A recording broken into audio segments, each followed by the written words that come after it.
So the next topic we're going to go into in this category is the collapse. And what I want to focus on here is, Weston, was there a time in your life where you felt like everything was just caving in on you? You couldn't breathe. You felt suffocated. You felt like there was no way out, and you just almost felt defeated and down on the ground, right? I was all of those things, and it was actually at your house. Tell me about it. When you lose everything, you start to realize how grateful you are to have something. And when you lose your family, and not necessarily, life or death, but divorce, your relationships with your family, your ex-girlfriend, I have no money, I have no car, I have no phone. You get in a position where you have no safety net. And a lot of people either get thrown into the fire or some get pushed close to it.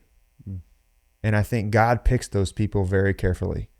And I think he throws certain people that need to do big things and really go through that pain to turn it into purpose. And when I was at your house, the collapse, the defeated hit me so hard I couldn't stand up.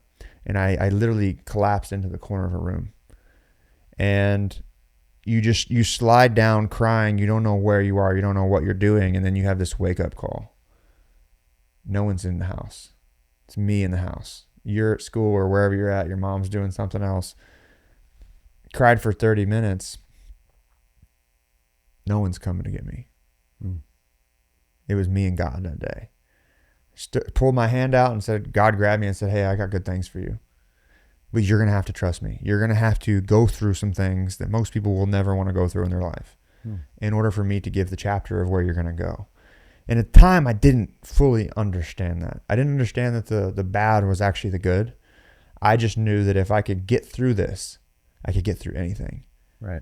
And that's the collapse that actually changed and trajectory and completely and changed my life and put me on a trajectory that now I look at it and I'm so grateful.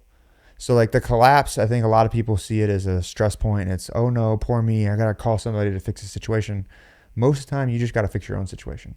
But at 19 or 20 years old, however old I was, that's a pretty young age to go through something like that, right? You either go through it way early as a kid, between parents, divorce, different things, or you go through it at a high school period.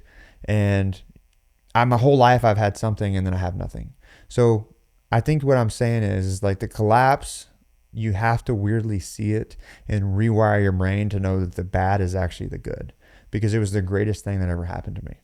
And I would assume you'd say that comes a bit easier with time and experiences where you go through these lows and you come out on top and then you go through another one. You learn to appreciate it, right? Or at least we have.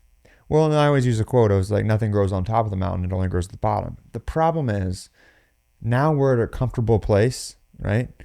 In a space that's not life or death, right? We've built our life enough to where this is not a life or death situation. We will figure it out. Why? Because we already went through the life or death in some spaces. The life or death situations, no one puts themselves in those positions. Hopefully not. You know what I mean? Like it's unexpected things that just happen that you were like, I don't know what to do from here. And you're not going to go quit a good job unless you're you.